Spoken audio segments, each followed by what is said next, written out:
There it is. 5 o'clock. I'd like to call to order this airport advisory board meeting. We'll start with the roll call of the airport board. Aaron Salzer, Joan Genter, Greg Chiegler, Kim Cumber, Mark Beer, and Alex Birch are excused. They're out of town. So we'll go forward. We do have a quorum. I'd like us all to stand for the Pledge of Allegiance.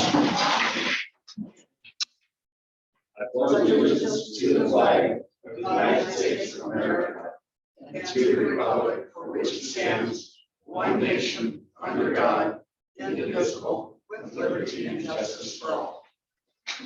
Thank you. Introductions of visitors. Corey, we're going to start with you. Corey Sixer with TO Engineers. With the airport. Kevin, Kevin with the one. Mr. Brooks, say hi. Say hello. Introduce yourself. Okay. Happy to be here. Thank you, Jeremy. Jeremy Diamond, Diesel Skydiving. Thank you, Scott. Australian Scott Alba. Maytag for Jim Chamberlain. Good. Jim Chamberlain, hangers here on Delta. Thank you. Buck Bender, advisory board alum. Okay. Kim Stevens at the airport. Kurt Lauer, owner of Coeur d'Alene Aviation Maintenance. Darcy Belcher, airport enthusiast. Joe Rossetti, Statecraft Jet Center. Nels Erickson, Stancraft. Elspeth Roach, Coeur d'Alene Airport Association. Eric Raviotto, aircraft, hangar on, and Coeur d'Alene Airport Association. Steve Anderson, tenant and CDAA. Thank you. I'd like to call for any conflicts of interest. Hearing none, we'll move on. Are there any changes to the agenda? None? I'd like to call for approval of minutes of the previous meeting. I move we approve. Second. Any discussion? All in favor? All right. Very good. Item number 7, business. D-zone minimum standards update. This is an action item. So as was requested, D-zone to submit how they were going to meet all of the items. I believe the board actually received this last week. The airport staff received it, an email this week. It was included in, we didn't include it in your packet because the packets went out after we received it, before we received it. But I believe you all should have it. This is the email in question. I'm not gonna be able to Easy to read. I got it. Okay. you all should have copies if you need We do. it. As I look through this, here, Jeremy is requesting 100 or 18 months of a waiver. My concern is the fact that he does not identify what he's actually going to do in 18 months. I also can disagree with his assessment that land is not a facility. Facility is a truly building, not a dirt. So there's that. Additionally, Mr. Soper, we actually spoke with Gene Soper, the owner of the hangar of the Soper S&S. The description that we spoke with when we spoke with them is different than what was described in this email.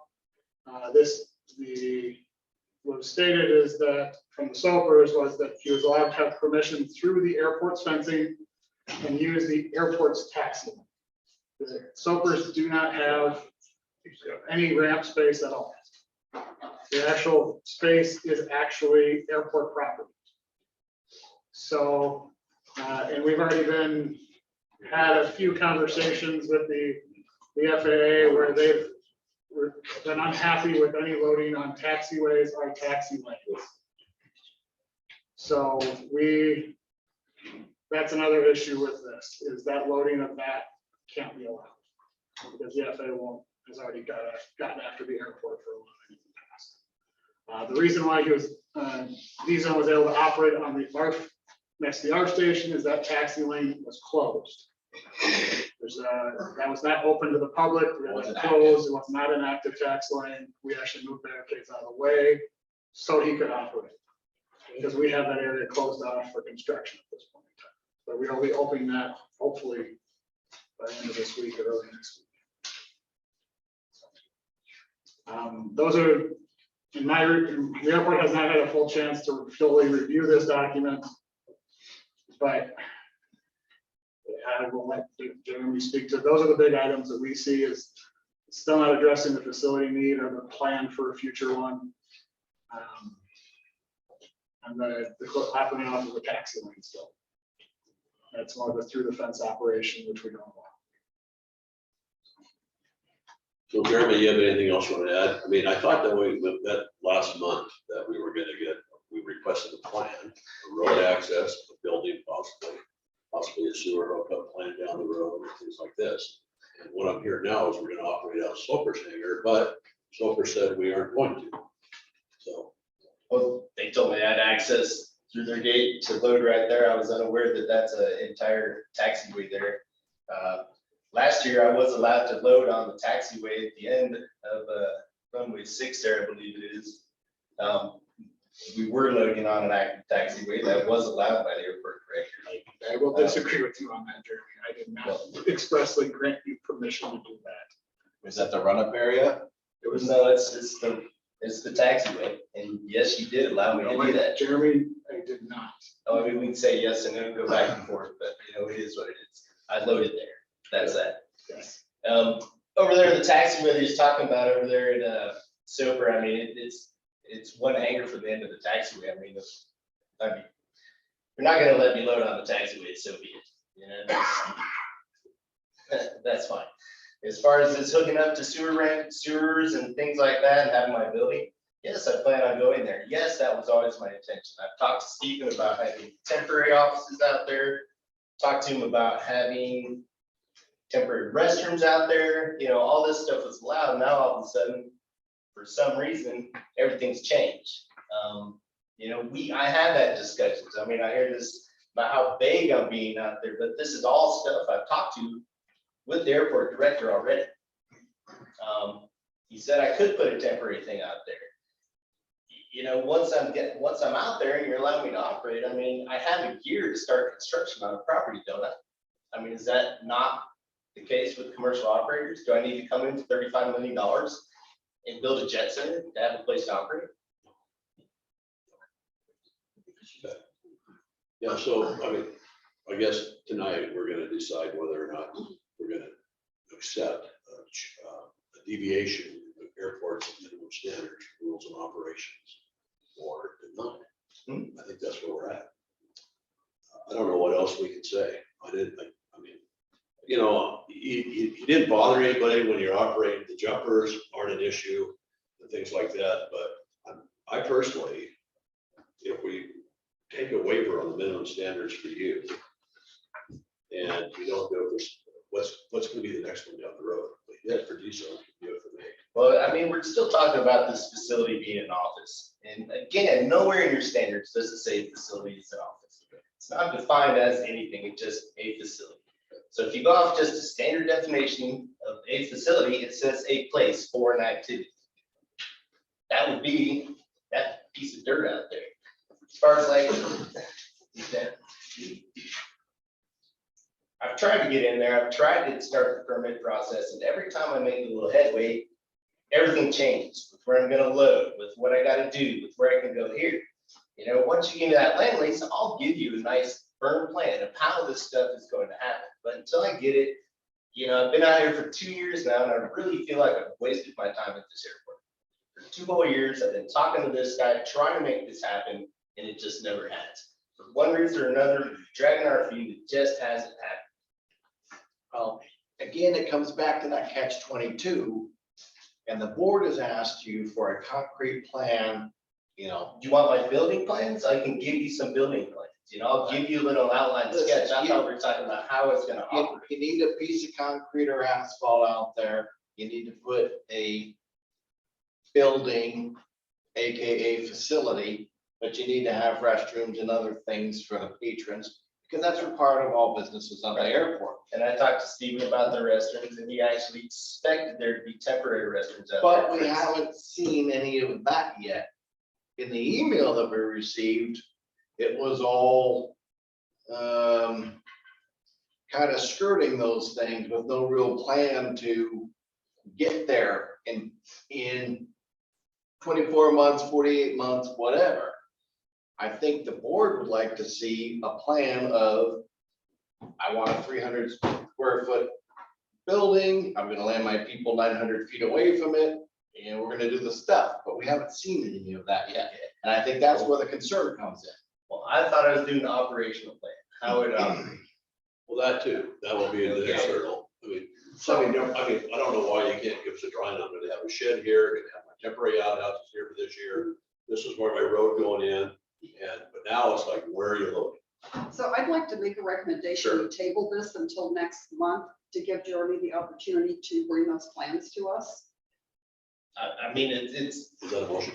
he has plans of how. Jeremy, you've never submitted any plans to me.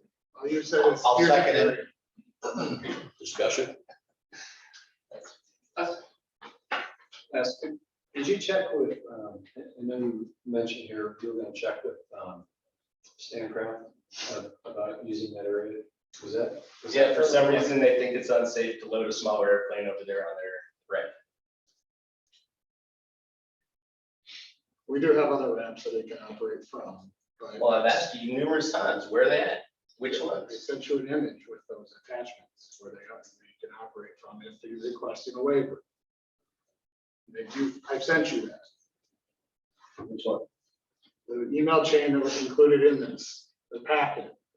There was a document that had a line showing you different locations where they rank space. And we didn't, Well, I can obviously load at any of those ramps. I mean, it's a matter of saying, hey, drive your passengers here. It's, you know, but it stems back to is, what is your facility? What is your, how are you gonna operate? There's a lot of questions that are unanswered. It's what you're gonna do. If you're waiving, you're requesting not to load on your ramp, okay, that's one of them. If you're gonna build a facility, okay, how are you gonna gain access to that? How are you gonna do these things? That's what I need to see, and you haven't told me these things. You haven't. We've got a motion and a second here. So, I just, another thing, I mean, I would like to, see it happen in some form, but while I follow the rules. So I'm trying to think the way through it, so I'm thinking between now and the next time. If you have those things before the meeting, if you guys can get together and figure out if that's, you have what you need, so when it comes here, it's ready for us to say, this fits everything. So if you guys would do that work, get together and do that before, I think that would be helpful for this board, because I think we're still just probably uncomfortable with, all the waivers. Like I said, I'd like to see it happen. I think we all would like to see it happen, we just need to have more information. And, to Go ahead, Eric. from the correspondence, it looks like we're gonna waive everything, and I don't think the board is comfortable with doing that. Bring us one or two things that we can talk about and waive, but not the whole airport standards. That's not okay. So how far are we gonna kick this can down the road? Because we can't get here in June. Skydiving season. I've already It's like- stopped operations out here for this year. I mean, I got 2 weeks where I'm gonna make all these jumps happen, where I already had bookings and sold $7,000 gift cards this December. I had to put off my employees I was bringing from overseas, it's, yeah. Well, I mean, I agree. It'd be nice if you guys could get together. I mean, it's like he said, she said, what's going on? Because I mean, I don't mind tabling it, but if I had to make a decision today, I would deny it. So tabling, that's what I do. I don't know what the rest of the board, but Well, we can't approve what's in the problem. right. Correct. Right. It's just being honest. And there's a motion. Call for the motion. Well, we It's did, been made. it's been made and seconded. I call for the vote. I'll table it till next 30 days. All in favor? Aye.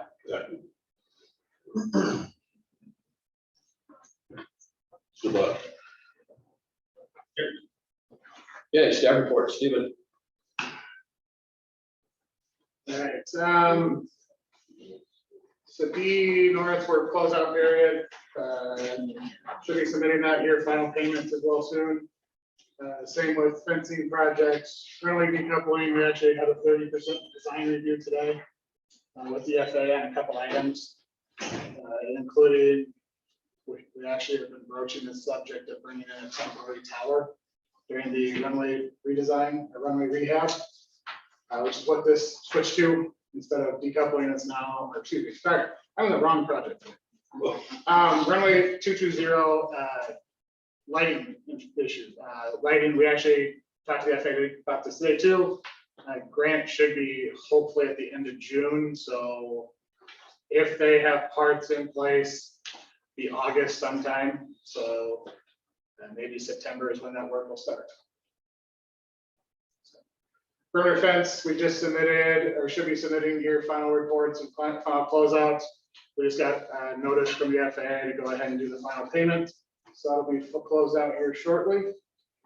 SRE, we're kind of repackaging it and we're stripping this thing down to, we're even removing water lines out of this facility. We're cutting a lot of things out of it, repackaging it.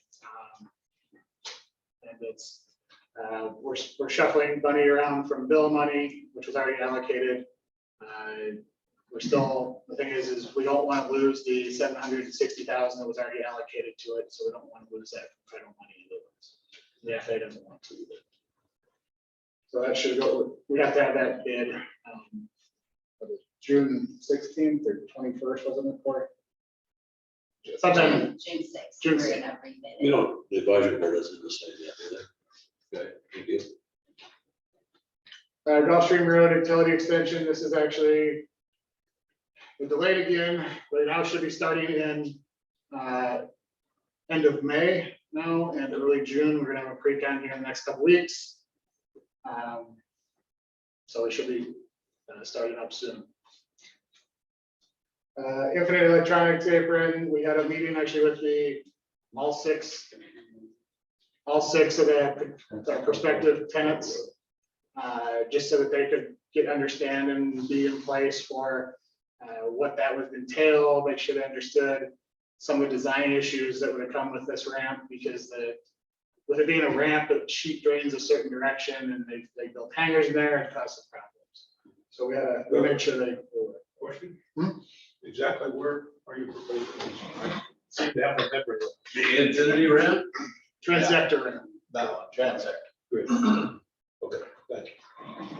I need to get on the side of the airport. Well, they call it. I remember this transector, yeah. Rehabilitation for 624B4. As I started this, I was confused on my projects today. We did a 30% design review with the FAA. Just to get clarification on when they viewed grant funding, when they started having some conversations about this is going to cause some issues with traffic flow throughout the airport, because the best way to do it is to you mill everything and then you pave everything. Well, that reduces one crossing, which is Lima Alpha at the end of the runway at the east side of the airport. There are some options that we could do in between, but you're going to have an extended closure in them by a couple of days. So it's this catch-22. Do you extend the airport or the main runway closure, or do you keep it closed longer?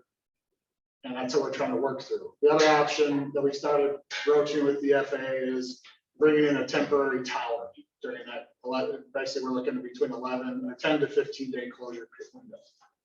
Of 64. Of 64. When we originally started talking about that, we were talking about building the taxiways for the bypass prior to closing all that. So that's the decoupling phase. Okay, The mill and overlay is different. okay. So you can't, the thing is, you don't really want joints in the middle of the runway because that adds a failure point. And it creates a bump, it creates problems throughout that paving process.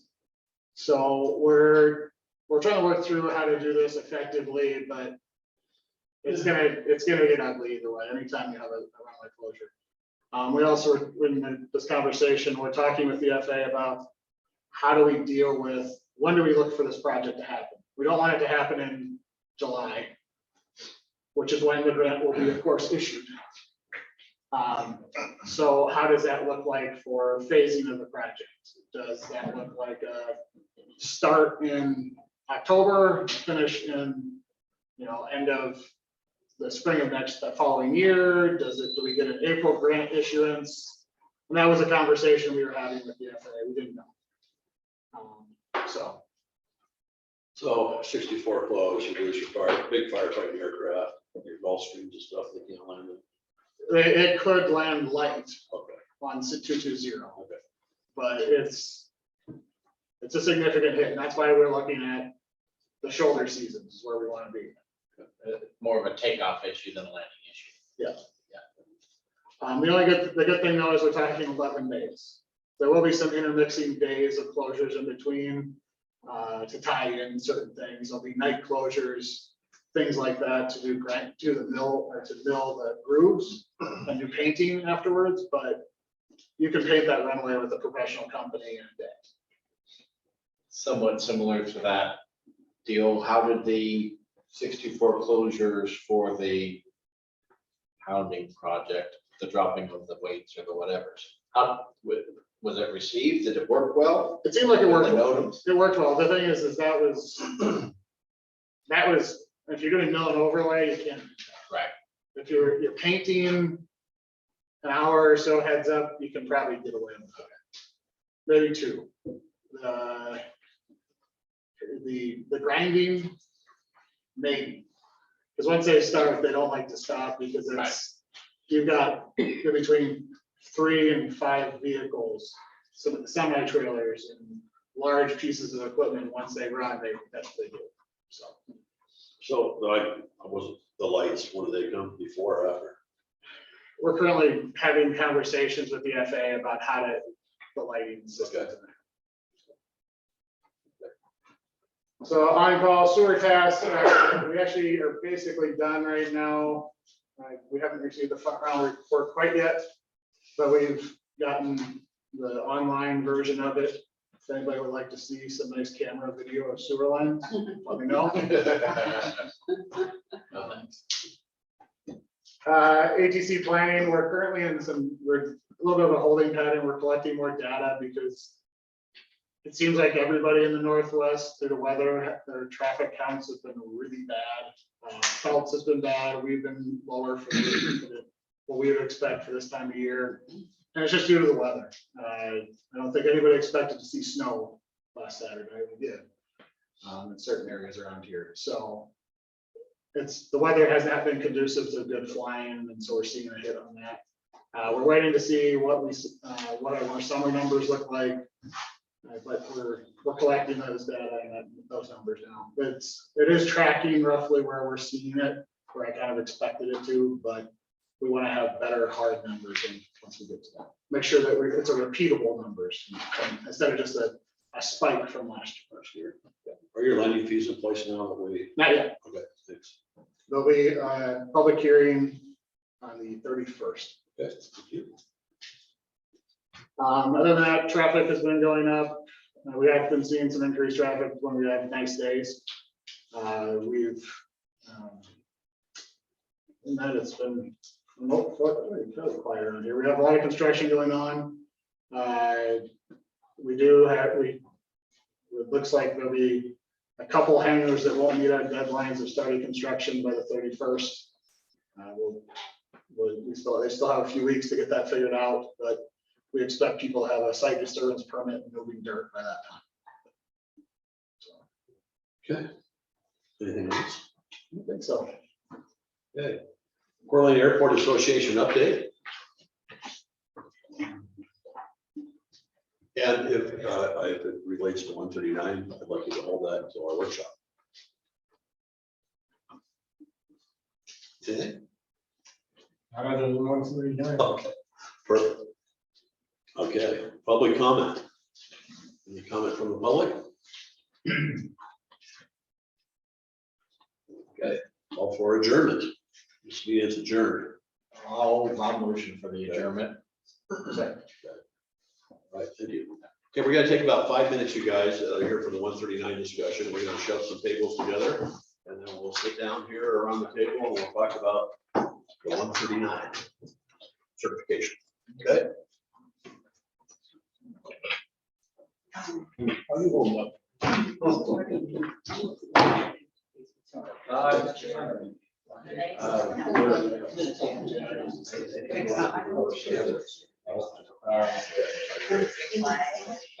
gonna say,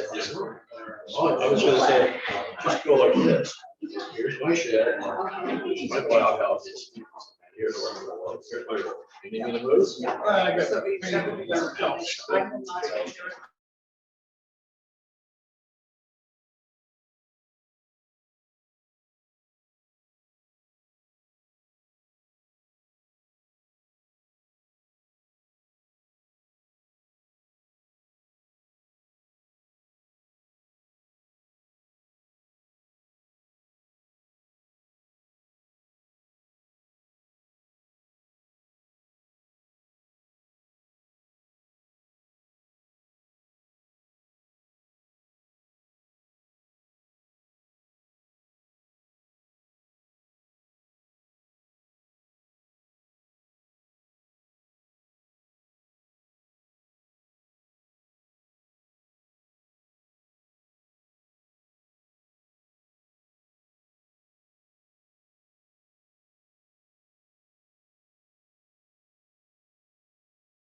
You guys get a copy of this, Steve, get any of this stuff, okay? It was out with the packet. Didn't you guys, you got toward the packet? Yeah, what we got, that was it. You got it? I guess we did, I didn't get it. Okay. Yep. So is it possible to make We got one here. copies? And we can make copies if you like. Are you okay with us looking at that or do you want copies? I was just given a copy by the. Yeah, city. you can have one. So, but this, so what it is basically, so it's different sections. So section 319 is aircraft rescue and firefighting operations requirements. It details basically staff will complete while operating the vehicle, requirements for response, vehicle readiness, and personnel training. Basically, it's safety because it says exactly what we're going to do for them. Handling and storing hazardous substances and materials. Kind of talks about, the aircraft as our FBO in the field, how often we inspect them, a little bit of different things. And it's talking about the safety of the operations on that field. We start going through this. A lot of this it's all tied to making the airport safe. Because everything in here has to do with safety. And then so moving out of this, what I see is if we get rid of 139, there's 5 things I know as we move further away, and this won't happen immediately. But it'll happen as we shift out because of what it is. There'll be 5 areas that I fully expect will be less involved with and less good or less positive impact on. Every stone ice control. Stone ice control, if you look at our ACM, is an entire book. We specify types of chemicals we use, clearance requirements, all sorts of different things that it specifies. Well, if we don't have an airport certification manual, which is an ACM, I fully expect we'll slowly degrade in that area. Now, if we talk about paved areas, in paved areas, it also talks about how we maintain those areas. Well, yeah, we can maintain them, but it doesn't specify how we maintain them to go to that point. This is not in your pack. But it does describe the areas. Aircraft rescue and firefighting. maintaining an ARF truck is extremely expensive. To buy a brand new one is between $700 and $1 million. With the new Index B truck is what we have, is $1 million truck. Right now, the FAA will pay 90% of that truck. We pay 5%, the state usually picks up the other 5%. So for $1 million truck, we spent $50,000. And right now, our truck is 22 years old. It is showing its age. And if we keep 139, or if we keep everything the same with ARF included, we would be responsible for buying that ARF truck. And then we also have to look at, well, that truck has to be replaced basically every 10 to 20 years, but we need to start allocating money towards that in that future. Also, self-inspection programs. We inspect the airport quite frequently throughout the day.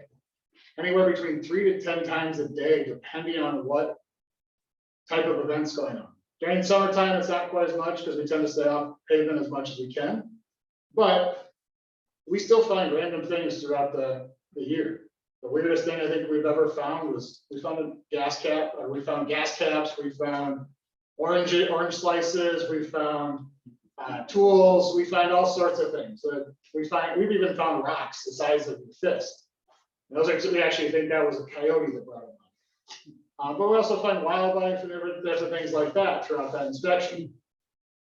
Last thing is wildlife hazard management. Right now, that's the same thing as the snow and ice control plan. We have an entire book that tells us how we operate and do wildlife control. And yes, it does go into how tall we mow our grass, but it also there's reasons behind that, because the FAA has done studies on how it works is, if grass is too tall, birds will actually nest in it. If it's too short, the birds will actually feed in it. So you always look for that happy medium somewhere between 6 to 12 inches, where birds don't like to roost in it, they don't like to feed in it because it's a gray area. And that's why we talk about why we mow so much, why it takes us so long, is because we're constantly keeping up with that. But it also gives us the ability to do wildlife depredation. We have state and federal permits because of this. If we didn't, we couldn't.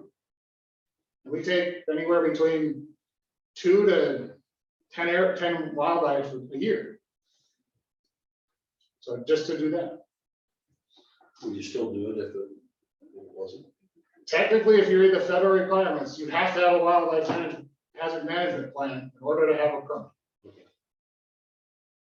You can still, I believe you can still get a state permit, but to get migratory birds, which is what most of our issues stem from, you have to have a plan.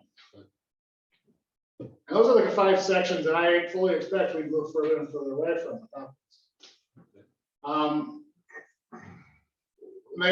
The comment has always been that we continue to ask, well, we want to know what the cost benefit. The problem is as an airport, we don't see a benefit. I don't know if the association sees a benefit, but we don't. We see one benefit. We no longer have to maintain the documentation. But we see a lot of costs. Now, some of them are opportunity costs, I fully admit that.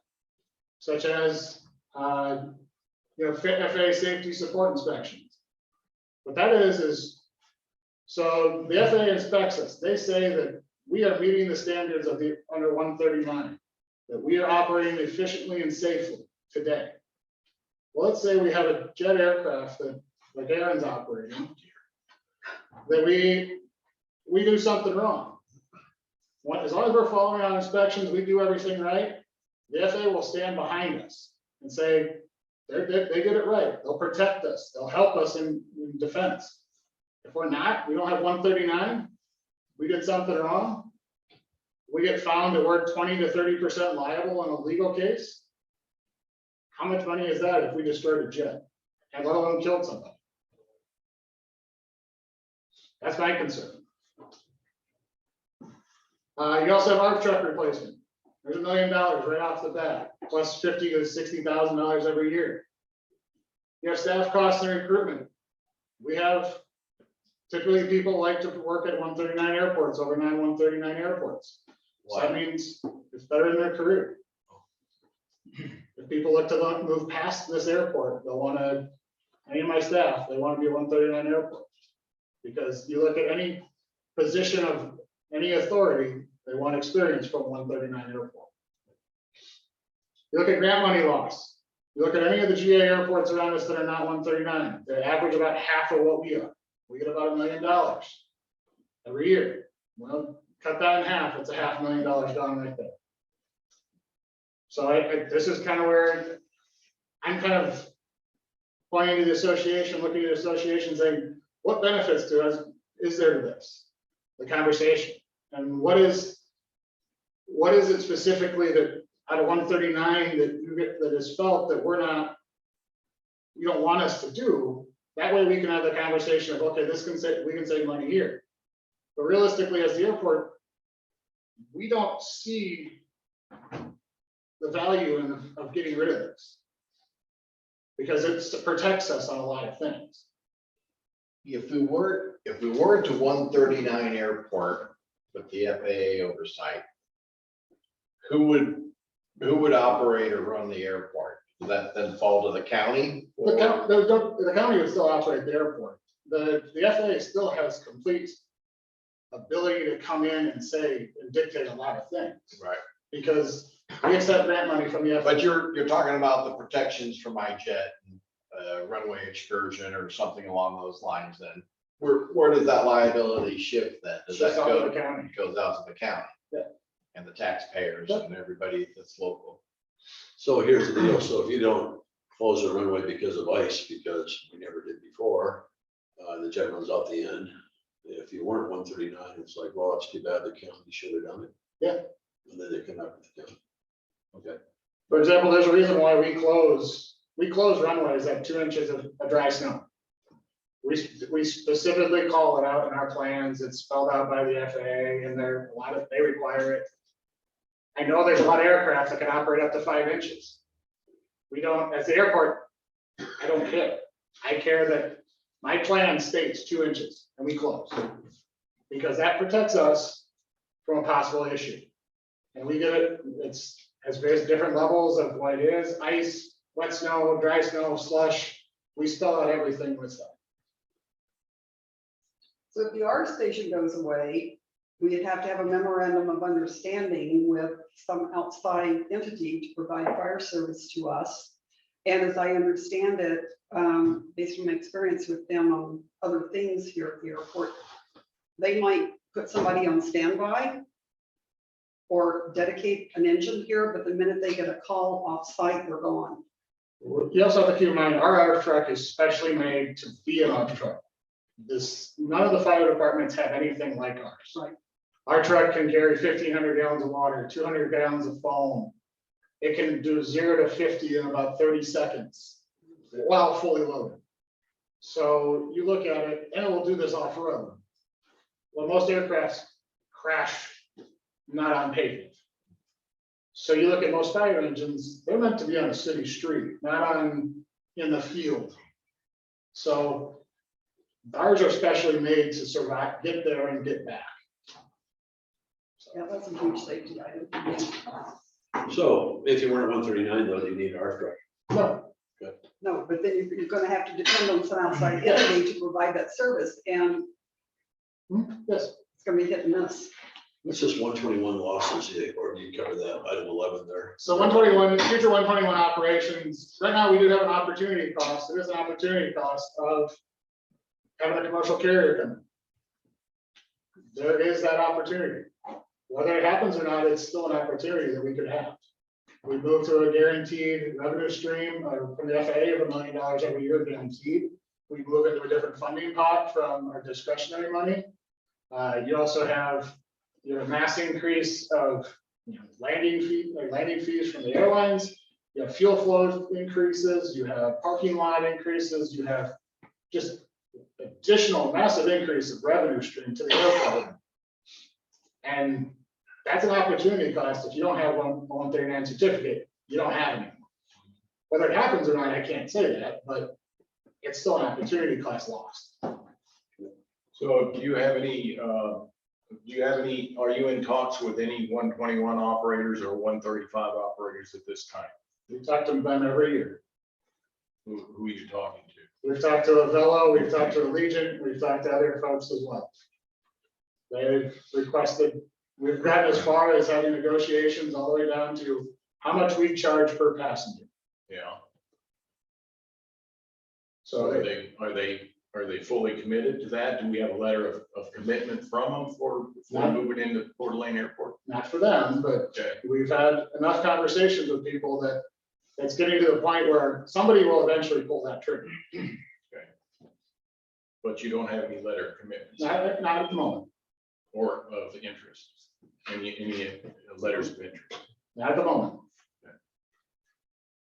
Well, Stephen, I'd like to hear from the corporate people on the north side, how they feel about retaining or not retaining Part 139. Is there anyone who would like to speak to that? You know, Stancraft is here. Who else is here? Who's here? I can't see who's back there. Jim's also here. Yeah. I know you sent a letter already. What's that? I know you sent a letter to the commissioners as well. Also, I know the commissioners have received quite a few letters stating not to get rid of 139. I've seen a couple, but I know there's been more than I've seen as well. What are we trying to do? Save money by downgrading the services and safety? Well, I'm not sure. That's the question. I think that's what something. I'd like to make a comment. Sure. To me, this is not a workshop. We don't have a facilitator. We don't have someone running it. We haven't been given proper notice of and being able to buy into who's going to be representing who, what the agenda is going to be, how we're going to run the meeting. Those things that have to be done to have a workshop. Stephen has expressed his opinion. He's got lots of opinions and he's got lots of thoughts. And it would be nice to be able to take with them one at a time and to address them. But when you're given a gun sack full of things and it sounds like it's overwhelming, why don't we keep 139? The association has never said get rid of Part 139. That's never been a thing that we've said. What we've said is we'd like to see what the benefits are of Part 139 versus running this airport as a first-rate airport, safe airport, with alternatives to some of the things that Stephen thinks that we need to have. I mean, if it's in this ACM, we've committed to it. If you don't have 139, you don't have this ACM either. So this is a straw man to set up for us to start addressing, which was why I sent an email to Stephen that he never responded to, where I said it would be nice we can use that as a document. That's fine. But to start with, what are you going to pair off of this? You're already setting the table and stacking the deck to get to a predetermined outcome. And so my thought is, and please give me time, because if this is a discussion, I want to have a discussion. And I would, as I said to Stephen, we would very much like to operate in a collaborative way on equal footing with all of you, because we've never had equal footing before. We've come to you with issues and we've been discounted and run over and nothing's changed. So a true collaboration, a true workshop would require a facilitator. It would require knowing who's going to represent what and have some kind of an agenda where you don't have someone give a litany of reasons why you're going to do something and then, try to debate those on your feet. So can I make a comment? So to me, we have the ACM, we have this document, we are Part 139, and I think we have to start there in order to have a dialogue to know what should be different or what. well, I mean, that's your opinion, and I respect that, and that's Stephen's opinion as well. But to me, we put together an effort to bring someone from a non-Part 139 airport that gave a lengthy presentation to the Board of County Commissioners, which some of you were at, all of you were able to look at it on YouTube if you wanted to. But she's disputed some of the things that Stephen's talked about. One of the things, I mean, maybe we got $500,000 worth of FAA funding last year, but her record showed $295,000 for us versus $750,000 for her. They do have a mutual aid agreement with the fire department.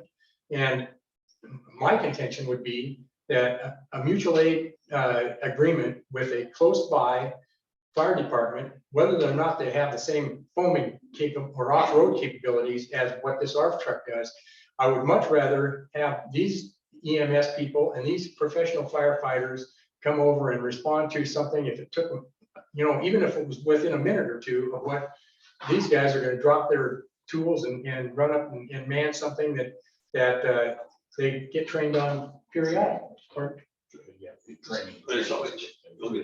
So what would success look like for you? We have a facilitator and we go through this, because I'm trying to figure out what success is, especially when I look at the things that we'd be taking away if we got rid of these. to me, Greg, that's the straw man. It's not that you're taking them away. We want the airport to be a first-rate airport. We want it to be safe. We want to preserve ourselves from liability. I mean, the pilot is going to be responsible for whatever happens on the runway anyway. You know, no matter whether you're FAA certified under 139 or not, a good attorney is going to find a way to get at the airport in the county. So that if you're doing reasonable things, making reasonable inspections and painting the lines and you know, plowing the snow, a snow contractor, you know, rather than having a $750,000 snow machine, there's county equipment that can prioritize and they could have this runway plowed just as quickly, I think, as what these guys can. If their priority was, okay, county roads are going to be secondary, but this airport, if you get 2 inches of snow, they're going to be out.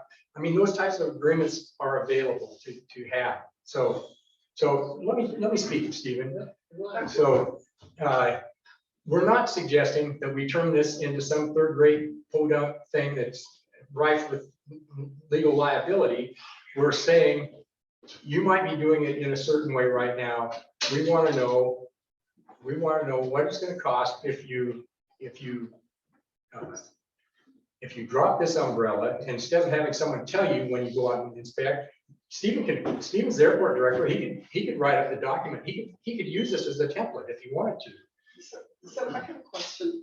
I still am having a lot of difficulty understanding what the problem is with our 139 certificate and why the association would like to drop it. Me too. Did you not just listen to what I said? Yeah. They but don't it's wanna not a drop it. reason. You just want to know the cost. That's right. Well, Why? Yeah. why go through that exercise if we're not wanting to drop it? I guess I need to hear from more people maybe. Yes. I'm an advocate of the 139. So we talked a couple days ago and I explained my thoughts behind it. We're the new business, the small business. Obviously, we're in a great facility. I'm still an advocate of it. Just the wildlife. I mean, my gosh, we have people pulling out on the runways where we've got students trying to land. They're watching out for airplanes, but between wildlife, the safety of the fire, things like that. The snow removal, I have 120,000 square feet of ramp space over there to clear the snow on now. So I'm, as one of the many business owners, I'm a big advocate of that. Well, I would say, I'd turn around your question, Joan, and say, why do we have Part 139 right now when we don't have any scheduled commercial operations at this airport? That's the question that should have been answered before we went to Part 139. And I don't believe that it ever was answered. So You'd have to go back a long time to figure that I out. mean, Greg Delawan is back there. He was the director when it happened. I think that Empire had a scheduled service back then. They did. Empire did not have it in 98, and by 95 they were gone from commercial scheduled service. So the FAA had 139 came about because they changed rules before that, but they've always had a certification of some sort. Whether it was 139, it was some lesser thing, there's always been something that they call not some sort of certification for airports. They reclassified everything because they got told, Congress told them to in 2000. So that's where that kind of came from. You know, the issue is that I continue to have problems with is you keep talking about wanting to know the costs. The problem is if you're running basically the same thing, the cost isn't gonna change much. But you haven't been listening to us, Stephen. It's not the same thing to have a mutual aid agreement as to have an ARF truck and a crew up there under an $8.8 million snow shed. And so it's different ways of getting to the same thing. There's a delta between those two things. What you have to do to have $1 million vehicle and what you have to pay to have a trained staff to do it, where you store it. Yeah. So I'm gonna kind of respond, you know? Sure. So, okay, let's not go back to my $50,000 a year that I talked about, okay? So of that, realistically, we're mostly talking staff time. I don't know where the $50,000 a year. So remember I told you if we're not changing much, I've said this in about 6 public meetings. I said, we're realistically, if not changing much, my guess is about $50,000 cost not spent. So the $50,000 comes from, you lose the ARF truck. ARF truck goes away. That was my number one thing. I've said that from the start. If we're not 139, that ARF truck goes away, I never want to see it again. Because I don't want to maintain that thing. Now you're not spending about $21,000 in training costs for my staff. We're not spending about $4,000 in bunker gear, $4,000 to $6,000 in bunker gear. The building's a lost cause. That's already paid for. That's already in place. We're not going to throw away a building that's already in place, right? Correct? I don't know. I can't move a building. that's We already don't in know. there. I mean, I don't know what this, What are you what was in talking about? the, So the ARF station already exists. The ARF station's already there. It's not gonna go. We got that. It's stuck. Well, the FAA will already pay for an SRE building. The thing is, I think you're getting stuck on this SRE building. The SRE building realistically is too small, is a GA SRE building. You build a commercial service SRE building, the FAA will fund up to like 40,000 square feet. I've seen them do it. And they won't bat an eye out. They'll put $20 million into it all day long. I mean, why do you think we're chopping this thing down so much? So you got to move past the SRE a little bit. and that's just one piece, Stephen. But right now, let's talk about our SRE equipment today. You know, we're spread out between 6 different buildings right now. You know how much cost and maintenance it maintains to do 6 buildings? Well, which is precisely what we're saying, that, you know, you can contract that. I don't know why you couldn't. If you weren't part 139, you could go out and contract. That's what they were doing at Bend before she just went ahead and bought her own equipment and does her own snow removal. So the example you talked about with the county, that's all. The county does not have a road department. There's no road department. That is all. They're all independently, you know, highway districts, and they barely have enough equipment to do their own streets. So that means we're gonna hire a private contractor. Well, it costs money to station equipment up to the location. So say she talked about how that was $10,000 a day. For a third of an airport the same size. We get at least twice, if not 3 times as much snow as Bend does. So what do you think this would be 30 to 40 grand just for that, for us one day? I don't know, Stephen. That's why we wanted to have the ability to sit down and challenge your $50,000 number and see where you came up with that, and to work through something where we could reach agreement.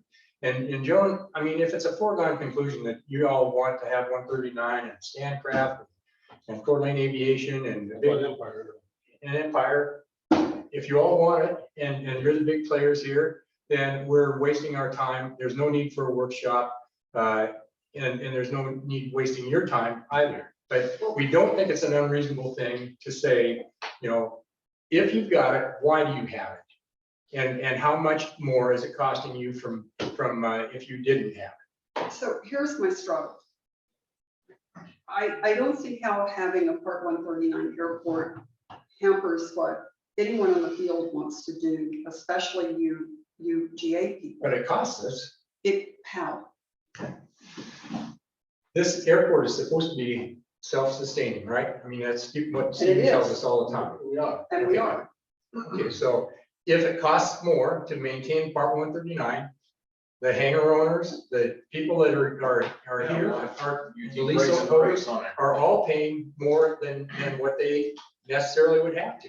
So it does affect us. I mean, Yeah. We're currently less than anybody else Right. in the area for Well, land lease Yeah, rates. well, that's not entirely true, because you don't look at the infrastructure of the sewer systems, water systems down at Bend, they don't pay any of that. So when you add that together with the rates We we got have, stuck with that in and the 40s, and that then comes out. Ms. Duncan's working About hard to where try we're to at get right rid of now. that. That's all fluid and in motion. Yeah, but that's, so you can't say that we're lower than anybody else, because we're paying for it. As far as land lease rates go, we are.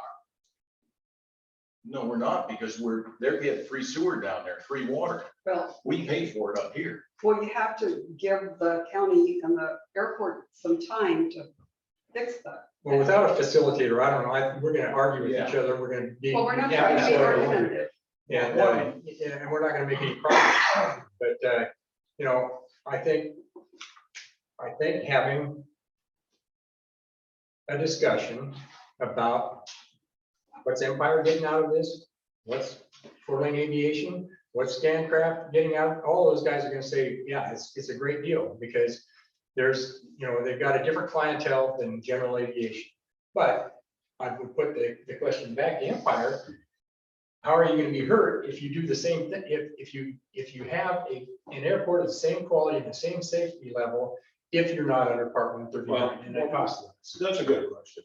139 is a standard. I have a ton of my clients are coming from all over the world. And when they know they're coming into a 139 airport, it's bad enough when they know they're coming into an unpowered airport. But That's probably a bigger. they're very, they want to, knowing that we're 139 airport is important to them. And it's a fact. And I deal with these people, and it's the heart of my maintenance business over there. So Well, I do have a pretty big stake in it. I can believe that. I appreciate what you're saying. And if the county commissioners listen to you and say, you know, it's important, we want to keep Empire viable, we want to keep Coeur d'Alene Aviation viable, we want to keep Stancraft viable, it may be costing us a little extra money, but if those things are all important enough to us, we can make the subjective deal that, yeah, let's just keep 139. It's not important to do a cost benefit. But I heard that the term cost benefit from Leslie, and to get a cost benefit, you have to have baseline and you have to have an alternative. And, you know, that's what we've been prepared to talk about. But, I don't know, it's just frustrating to try to sit down and have a reasonable discussion about things that shouldn't be emotional. You know, frankly, I could care less whether we're 139 or not, but I think taxpayers should be able to go to the county commissioners or whoever's committing them to the obligations that they are and say, you know, how do you justify this? Okay, so the way I understand it, though, the airport's self-sufficient, except for these large grants. And then you need to pop up some money for them. No, actually, our budget now, we're just about to submit it, and once that's available, it's gonna be available for public dissemination, revenue is gonna be about 1.5, and our expenses with capital will be about 1.4. Now, I know nobody likes to talk about this, but as a resident of Kootenai County, if I have a passion, which I don't, to fly down to California all the time to visit my family, and airline service does want to come into here, we close that door by dumping 139. Now, I'm not saying it's gonna happen. Yeah. But the door is still open. Sure. Yeah, and like I told Kurt the other day, you know, if there was a viable scheduled carrier that was having meaningful talks with the airport director at this time, it would just go away. There's no need to even discuss it any further. But we haven't had anyone here doing that since 1995, when you guys were doing scheduled service. Good point, but I've been on this airport board mostly since 2008. And over those times, there's been a lot of discussions with various carriers. I'm not privy to what Stephen's having right now, but one thing that I'm seeing out there right now is especially the regional side of the market, which is kind of where I made my nest, is that's changing dramatically out there. And there are a whole new generation of carriers with smaller airplanes that are looking for alternate airports to come to. Because number one, they don't need to be paying the rates that you would pay in Spokane and stuff. And you're going to see a lot more kind of point-to-point stuff for small airports coming. And with new generation airplanes that can handle it. You're not going to see a Verizon Airlines coming here. They're not going to do it. Alaska's not going to come in here. Why would they take away from their hub over in Spokane and their fee? But you watch, there's a new outfit out of Reno that just started. And they're actually an airline that's been around a long time, went through bankruptcy and reborn, and they're flying point-to-point service out of Reno, then to Spokane for extremely low fares. Those are the kind of people who are going to be looking for places that they can market that product where they're not relying on the normal feed that you get out of going back to what we used to do years ago with Empire, earlier commuters that I flew for, where we were literally point-to-point service throughout. And I think we're seeing the transition, and the regional carriers are pulling out of all of the EAS markets because they can't find enough pilots to fly. And so you're going to see these 135 carriers that are filling that niche. Well, you speak with a lot of authority and credibility because of your background, and I respect that. But these are the types of discussions that would be nice to have as something where we come into a meeting as equals, like we were supposed to start doing, if we agreed to do several months ago and we've not done. Maybe we would avoid some of the misunderstandings and some of the misperceptions that we've got, but we can't do that in a vacuum. And I don't know what more to do. I've tried, Bill over there has probably seen me more times than most of you guys have and is sick of me, but we want to have input into things that are going on here because we're stakeholders for a reason. We're called stakeholders because we have a stake in this. And when the stakeholders feel like, unless you're Empire, Coeur d'Alene Aviation, Stancraft, you're a bunch of people with a hobby, an expensive hobby, and if you go away, someone else is going to come in and find a hangar here, and so what's the difference? I don't think that's a way to treat stakeholders, and we have a significant part in the role, even if we're only producing 40% of the revenue for this airport. I don't know what the number is, but that's something that should be recognized. I got to push back a little bit on that, Steve. I have people that come by my hangar when my doors open, I now leave it closed. But anyway, they go, "Yeah, Stephen, I don't know about that guy. You just think it's hard." I go, "So what has changed for you?" For me? No, well, the people that come down my hangar, like, Or are you talking about that Steve or this Steve? this, Steve, Okay. what's changed? Well, I don't know. Can you still drive on the taxi lane? Yeah. Do you have to get a price card? Yeah. That's I think that's a key deal because I was tired of getting my hangar hit. But for the most part, I don't know what has really changed. Lease fees have stayed below market. The airport, I don't like it when you close a runway because there's a little bit of snow on it, but I understand why you do it. So, but nothing else has really changed. We had hangar inspections, and I know why we ended up with hangar inspections. Because we kept having tenants calling hell on it. So, so to me, nothing's changed from when Greg's here, when Stephen's. Well, one thing that I could say has changed since Greg was here is that, the operating costs have gone up from 800,000 a year to 1.4 million. Okay. And so, we've added admin staff, we've added other staff, we've added vehicle, we've added a bunch of things, and lease rates have gone up significantly, and they're going to go up again because the CPI has gone up dramatically. I don't know what the new lease rates are going to be. I'm going to find out here real soon. But that's what's changed. That's a fairly dramatic. But if I look at my lease that was signed in 1996, I think it is, I think that's what it was. It has a 5-year, my lease said it's gonna adjust every 5 years to CPI. Well, So I mean, so I don't know if it's, yeah, because I used to pay $300 some odd dollars, and I'm paying like almost 500. So that's changed. Well, the biggest concern I think that the taxpayers ought to be aware of, and also when you mention all these things that you have to do because of a 139, that all costs money. I mean, you went through mitigation, you went through firefighting, you went through liability. And all that stuff costs money. And so it's not a $50,000 note that you're talking about. It's probably way more than that. What did the ACM cost to put that together? I mean, that's probably it probably went from 50 pages to 280 pages since you've been on board, right? Actually, it was, there's been 20 pages that have been added. So that was all. So that's the question that I've always had from the start, though, is what is it that we're talking about for level of service? I've said from the start, I know I can cut this budget down by $500,000 plus. No, that's But, not, yeah. that if we're talking, we don't want to do inspections, we don't want to do these things. I can cut all these things out of here. We can cut staff, we can do all these things.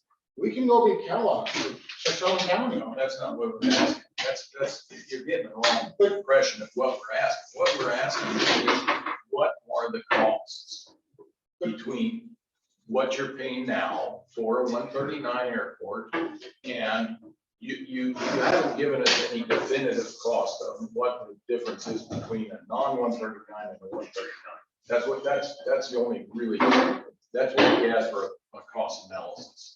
So here, I can't, it all depends on what you're trying to do. If you're saying, well, we still should do inspections, if you're gonna maintain an airport like this, Well, put out inspections. I mean, that's easy. but how do you find things that are wrong? You're still gonna inspect the runway. But that's what I mean, if you're talking we're gonna cut inspections, does that mean we're cutting staff? Training, staff. I mean, it's gotta be more than 50,000. I mean, you just to keep the maintenance books up on the. I'm just asking, do you understand what I'm saying? I'm saying, I can't answer that question because I don't know. You haven't really provided me what level of service we're talking about of a need. Well, the level of service we're talking about is essentially the same level of service we're talking about right now. The biggest argument that you have for 139 is this gentleman's comment that, we've got people coming in from all over the world. They feel safe coming into an airport where they know what the standards are versus having you sit down with Empire and Coeur d'Alene and Stancraft and all of them tell you what it is that they need or want to make this safe. And if you can't do it without having that stamp or certification of 139, then you're not going to be happy no matter what. You're not going to be happy with some savings if you see that some of your clients are not going to be willing to come in here. So. And I think that would be true of anyone on the north side because they built over there because they're Part 139. And I think that doing away with Part 139 would be like pulling the rug out from underneath their operations because they came and invested in the airport because we were Part 139.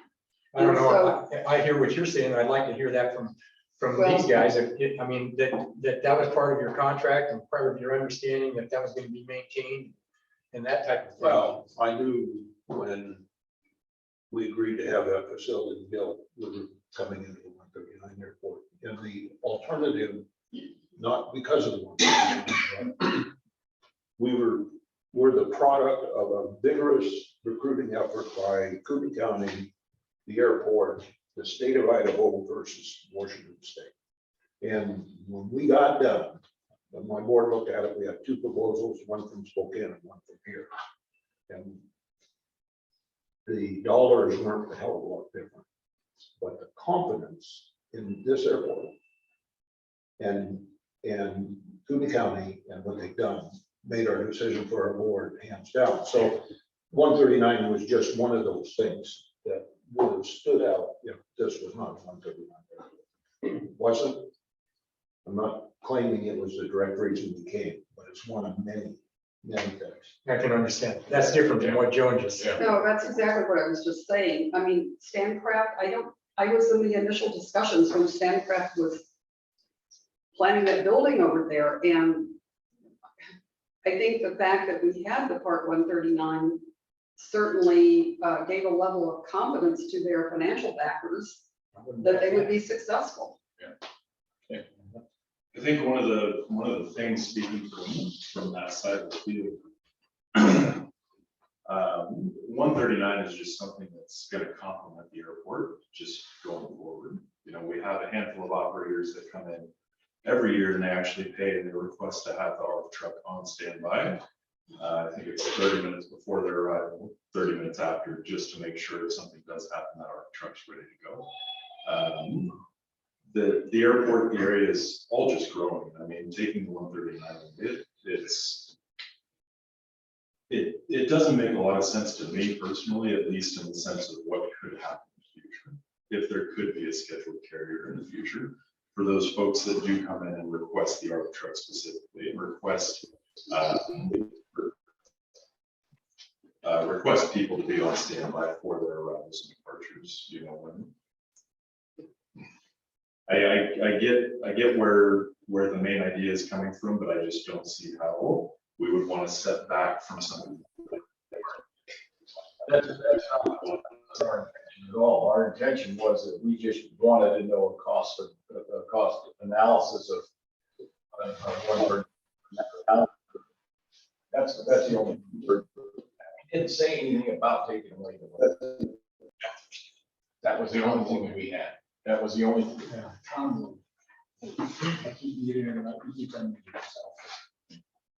I can speak on the snow removal. When you and I talked, I was thinking about this, but my family has an excavation company. And a number of years ago, we had a contract to keep the postal annex at Spoke International cleared out. When you put a piece of equipment on, when you're under contract to do snow removal in certain areas, I would imagine the airport would require it to be the equipment here all the time.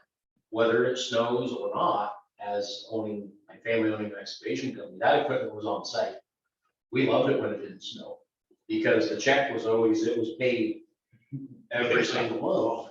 And then if we had to bring somebody out to actually operate, but this was 10 years ago, and we had 2 road graders, 3 front end loaders, and a huge snow blower. And it was upwards of 75,000 a month that we required. That was to do the postal annex. Correct, a guide. Yeah. So whether it's, you can have a winter where it doesn't snow at all, but that contractor's definitely getting paid for that. I just thought about that. When we were No, that makes perfect sense. If you don't have the equipment available, Yep. then you shouldn't be paying a standby cost, and you Yep. need to do that. So, you know, So I have a question. So it sounds like in listening to you that maybe what precipitated this concern is the fact of the cost, the increased cost of your hangar rents, correct? And the cost of the sewer, right? everything's been So going it's more how to contain costs to you as GA folks. Is that the main concern? Certainly. These businessmen, when they get ready to build a new structure or something, they could have a gold plated thing. They could have something that was less, and you know, maybe that it's worth paying for the extra if they get the benefit. But they want to know what the numbers are for both of them, and they get it. I mean, you'd be nuts to just take the first contract that came in. I mean, you wouldn't stay in business very long. So what is the situation with sewer? Hey, the issue is it seems Harlan's running behind a little bit. They won't get it done this year, it seems like, and that's why it's being waited for.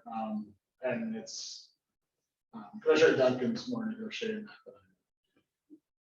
that. You know, I think that in as far as I'm concerned, we can wrap this up very quickly.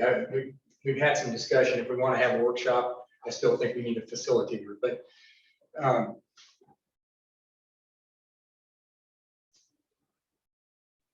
part of the pitch that I made to the county commissioners was that if you come up with a savings number, if Stephen comes up with one, we're not gonna believe it. If we come up with one, he's not gonna believe it. So you need to have the ability to agree on numbers.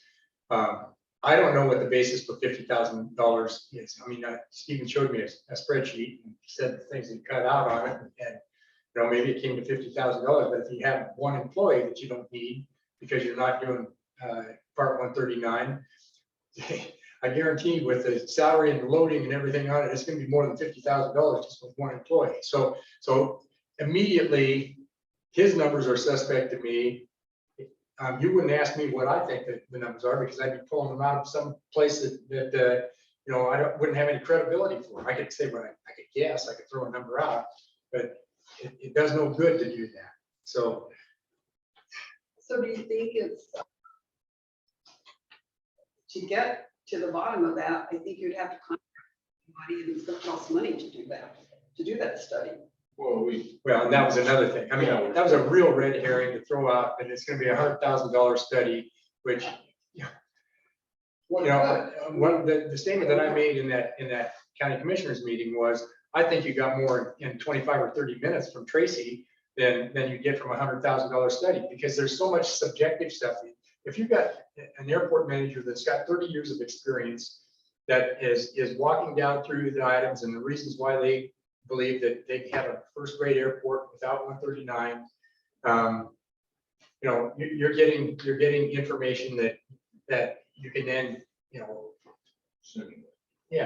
you can move around. You can do some guess. I would accept the fact that if Kirk has some numbers that says you're going to be spending $75,000 a month just preparing for snow removal versus having a $750,000 piece of equipment and the labor that goes with that, that might show that it's costing more to not have Part 139 than to have Part 139. Well, be my guess, having to contract out a bunch of stuff, it's probably going to cost an arm and a leg rather than doing it in-house. But that's a choice that any entity can make that choice. You can make the choice of you do it yourself or you contract it out. You look at the choice. If it's cheaper for Stephen to do that under non-Part 139, he could then make a decision, well, we still need to buy a $750,000 piece of equipment to do this. And that's what I would do either way. Then you truly are on par. But then the airport program bears more of that cost, according to Steve. Yeah, that's another number that I don't even know if that's true because Stephen didn't dispute that we got $295,000 from the FAA last year for operations stuff, and Tracy got $750,000. So I'd like to know where the disparity between that is. If you get $500,000 a year on average, that's still less than the $750,000 that she got. So that's called bipartisan infrastructure law. We've already been moved to the national this next year, so we're getting the same amount next year. So we're going to get 762,000 is what she's in it. That's a national airport amount is. So if she's getting the same thing as you're getting, then there's no real advantage from the standpoint of FAA funding. No, that's completely separate from normal grant money. That is its own separate thing as part of the bipartisan infrastructure law. Okay, but grant money is a separate thing that you don't know from year to year what you're going to get. But you look at our history, we've always averaged over $1 million. Well, I don't know. She didn't show what the grant money was that she was getting. She was talking about operations funding. Yeah. So, but that money has to go to a project. The bipartisan money is only allowable to go to a project. It's not money that can go to just operations costs. That's not allowable by law. So that has to go into expanding taxiways, buying snow equipment, stuff, that kind of stuff. Spokane's getting a couple million. And what is it, 5 or 10? Yeah. 10 or 13, I think I don't know the exact number, don't quote me, but it's probably somewhere in the 10 to 12 million. $10 to $12 million. We're getting 800,000. So in the previous one, they got about 30 million and you got about 100,000, 300,000, something like that. So where do we go from here? I mean, I don't know where we go. I mean, Steve, I don't know what to tell you. I mean, so let's say we did pay for a study or whatever. And we said, yeah, we could save $250,000.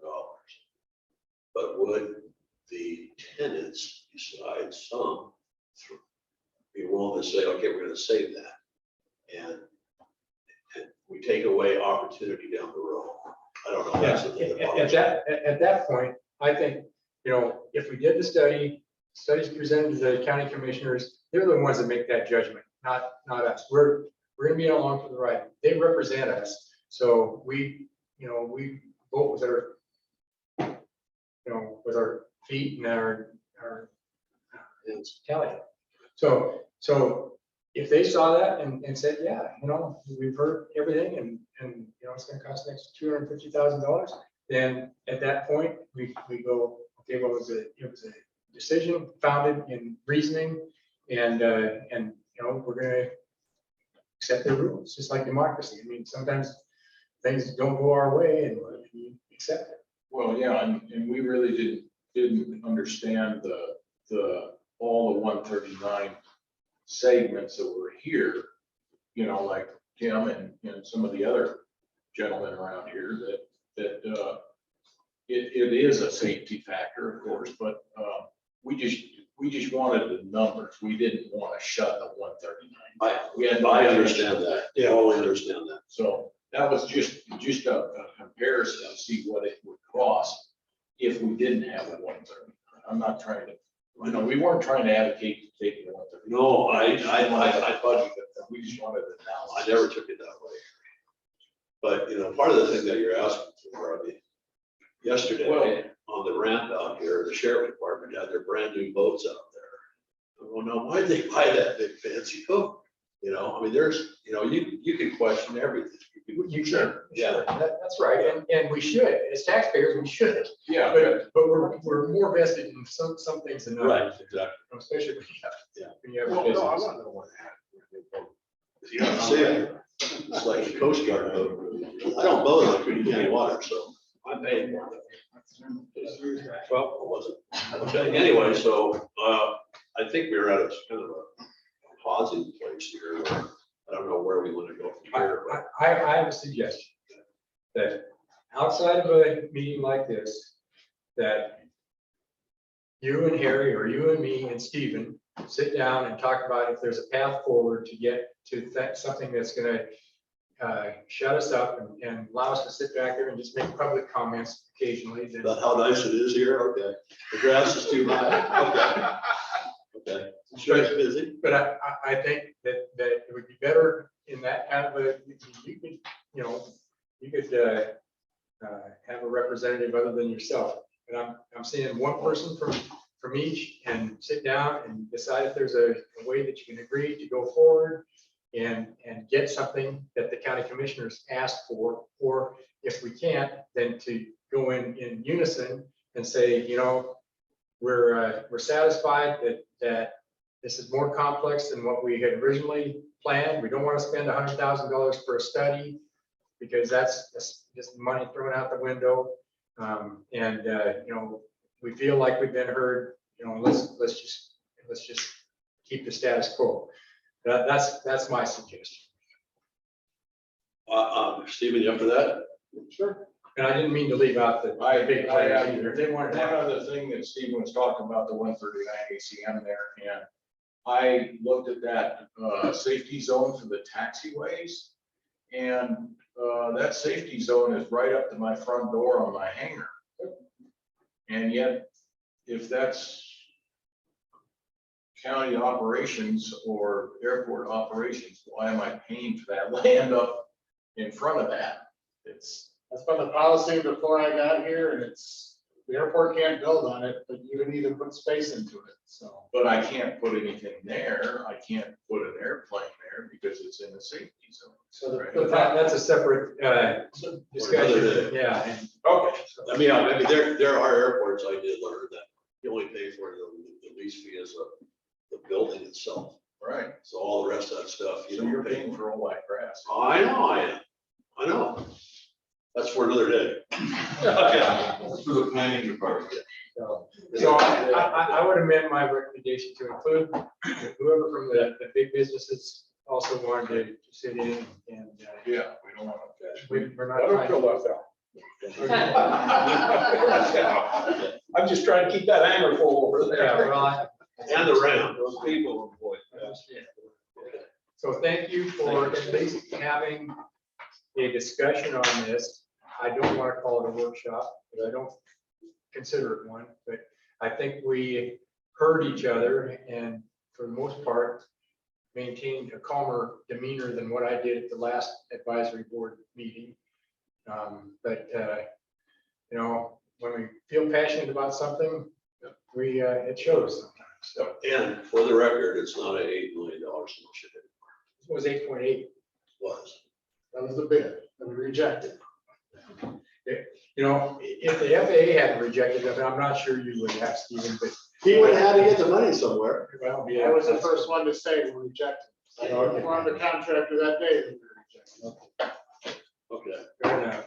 let's stick a fork in it. We'll agree to get together and we'll talk about it, see where we go from there. And I would prefer that the advisory board set up this Okay. round table that I'm talking. Any questions from online? Doesn't appear so.